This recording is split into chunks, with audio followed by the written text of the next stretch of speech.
चंपा, ओ चंपा, ओ भाई कौन चंपा? मेरा नाम चंपक लाल है। छोड़ना यार। क्या? सुनना, एक बात कहना था यार तुमसे। अब बोल दे, क्या शर्माता ही रहेगा? तुमको बताया था ना वो कॉलेज वाली पुष्पा। कौन पुष्पा?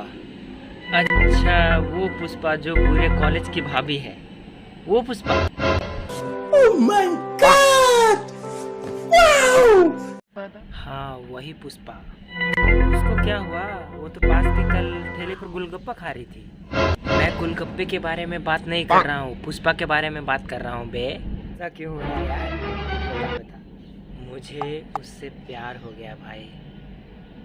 तुझे और पुष्पा से प्यार? मतलब कुछ भी। ओ भाई, भाई मुझे तो भरोसा नहीं हो रहा है। तुम्हें प्यार हुआ और किससे हुआ? पुष्पा से। तू पागल तो नहीं हो गया ना? तू मेरे से जलता है ना? तुझे मुझे लाइन मारती है इसलिए तू जलता है।